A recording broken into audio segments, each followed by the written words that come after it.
Hello friends, we are about to enter Unit 4, which is evolution and changes over time, the theory of evolution, Darwinism, and natural selection, artificial selection.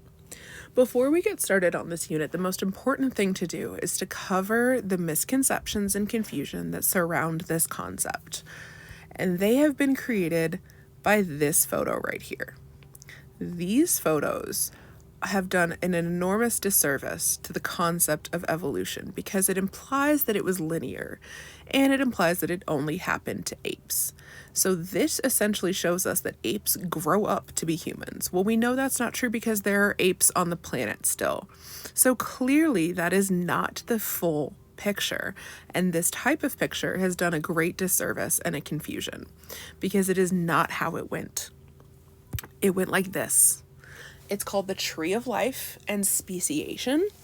And this was found out through millions and millions and millions and millions of years of fossils that we have been able to recover, that you can see in something similar to a fossil record, showing everything from the beginning of trilobites in the skeletal system all the way to mammal diversity.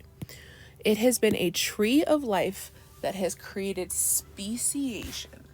Now, we need to define that term before we can understand anything else, because a species is a group of organisms that can only mate amongst themselves.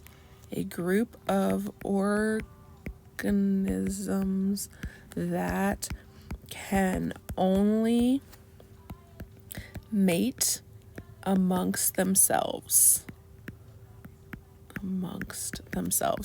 And that, as we know, is sexual reproduction, and that sexual reproduction creates variation. That variation is vital to evolution. Changes in a species are what create new species. Changes in a species are what create a new species. So let's take Darwin and his finches, for example.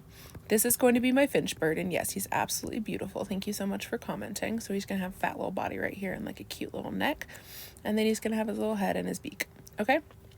Well, poor Mr. Finchman gets dropped off on an island. He accidentally flew too far, and he gets dropped off on an island in which the food is not conducive for this type of beak.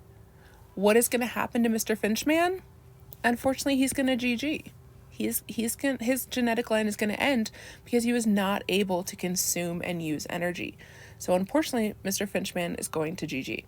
Now, if he had not, and let's say like Todd over here, he lands on this island and he's making fun of Todd because Todd's got a weird looking beak.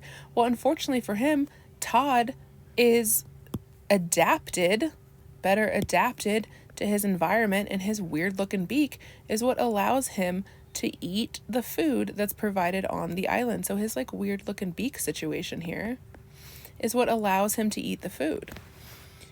Changes in genetic lines that are not on purpose are called mutations. Mutations are one of the driving forces of evolution and variation. When you change the DNA, you change the species. The more adapt the species is for the environment, the more likely it is to live. So now this guy is able to have a child, and they have a child, and they have a child, and they have a child, and they have a child, and they have a child. And now his great-great-great-great-great-great-grandson may eventually look nothing like him. It depends on if the environment changes, how many mutations are introduced to the species, and how able the animal is to adapt.